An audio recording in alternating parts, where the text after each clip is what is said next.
Press वार्ता 4 लोकसभाओं में हो रही है। मकसद है मीडिया के माध्यम से मुख्यमंत्री जयराम जी तक संदेश पहुंचाना। 5 साल में आपने अपने घोषणा पत्र में जो वायदे किए वो जुमले साबित हुए हैं।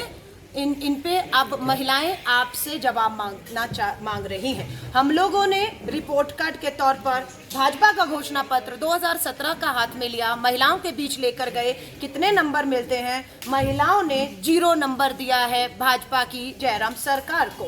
अब बात यह है, हम लोगों ने गाँव में जाकर देखा कि ग्रामों में महिलाओं के उज्ज्वला गैस के जो सिलेंडर है वो ठंडे पड़े हुए हैं। कारण पूछा, बढ़ती महंगाई, बढ़ती बेरोजगारी, बढ़ते घरेलू गैस के सिलेंडर कारण थे कि उज्ज्वला गैस योजना के तहत मिले सिलेंडर ठंडे पड़े हुए हैं। महिलाएं जागरूक हैं, उन्हें यह भी पता है प्रधानमंत्री जी हिमाचल में वोट मांगने आ रहे हैं और जो सिलेंडर उज्ज्वला के तहत उन्होंने दिया था वो सिलेंडर अब वो महिलाएं वापस लौटाना भी चाहती हैं।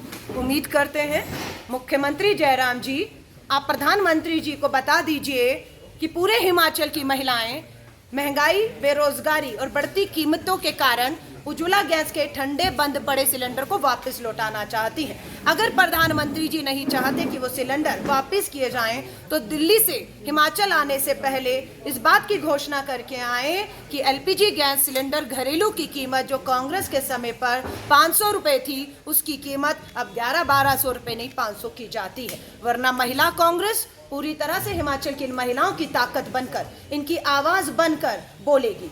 कल नैना देवी जी में एक बहुत बड़ा महिलाओं का सम्मेलन हो रहा है। हरोली विधानसभा में भी मुकेश अग्निहोत्री जी और ठाकुर रामलाल जी के नेतृत्व में, और हम 68 विधानसभाओं में हर ग्राम की महिलाओं को जो बढ़ती महंगाई, बेरोजगारी, बढ़ते दामों से परेशान है, उनके साथ जो वायदे हुए उन्हीं के साथ नहीं। आज उनकी उम्मीद इसलिए भी टूट गई जब एक IAS अधिकारी निशा सिंह ने कहा उसके साथ अन्याय हो रहा है। एक सशक्त महिला प्रशासनिक अधिकारी बैठ के कहती है कि सरकार के अधीन जो प्रशासन है उसमें महिलाओं के लिए न्याय नहीं है, तो हिमाचल की महिलाओं की उम्मीद टूटती है। तो इस पे भी हम जवाब चाहते हैं कि निशा सिंह जी ने जो आरोप लगाए हैं, मुख्यमंत्री जी आपको पत्र लिखा है, उसका जवाब आपको देना होगा। महिला कांग्रेस आपको बचने नहीं देगी जवाबदेही से। अलका जी कि कांग्रेस के शासनकाल में आपने कहा गुड़िया जो है वो कांड हुआ और मुख्यमंत्री भाजपा ने 2017 में इसे पूरा राजनीतिकरण करते हुए गुड़िया के नाम से ही हेल्पलाइन जारी की। हेल्पलाइन 15-15 जब जारी किया तो 5 साल हमें लगा कि गुड़िया का नाम इनके कानों में गूंजता रहेगा, किसी और को नहीं, गुड़िया को न्याय मिल जाएगा। लेकिन आज आप बताते हैं कि गुड़िया और उसका परिवार आज भी न्याय मांग रहा है। 5 साल बेटी बचाओ का नारा देने के बाद, वोट लेने के बाद गुड़िया के नाम पर राजनीति करने पर भी न्याय नहीं मिला। और ये हेल्पलाइन आपके सामने बताती है कि हेल्पलाइन हेल्पलेस हो चुकी है। 8409 शिकायतें हैं, सब पेंडिंग में पड़ी हुई हैं। जब IAS निशा सिंह, जिनको इनको देखना है, वो अधिकारी खुद कह रही है कि उनकी सुनवाई नहीं, उनके साथ अन्याय हो रहा है, उनको पीड़ित किया जा रहा है, तो इनको न्याय कहाँ मिलेगा? तो इसका भी जवाब अब भारतीय राष्ट्रीय कांग्रेस और महिला कांग्रेस सड़कों पर उतर कर लेगी।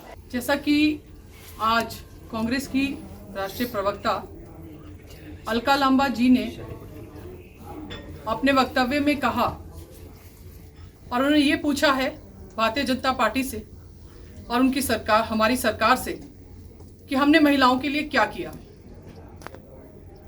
मैं अलका लांबा जी से सबसे पहले तो ये मेरा प्रश्न है कि आप दिल्ली प्रदेश से यहाँ आकर के हिमाचल में बैठ करके आप हम लोगों से ये प्रश्न कर रही हैं कि हमने महिलाओं को सशक्तिकरण करने के लिए क्या किया। आप पूरी तरह से जानकारी हासिल करके आए और अपना होमवर्क ठीक से करके आए। जिस तरह का काम महिला सशक्तिकरण के लिए भारतीय जनता पार्टी की सरकार में हमारे यशस्वी मुख्यमंत्री श्री जयराम ठाकुर जी के नेतृत्व में जो कार्य महिला सशक्तिकरण के लिए हुए हैं, मैं अलका लांबा जी को बताना चाहती हूं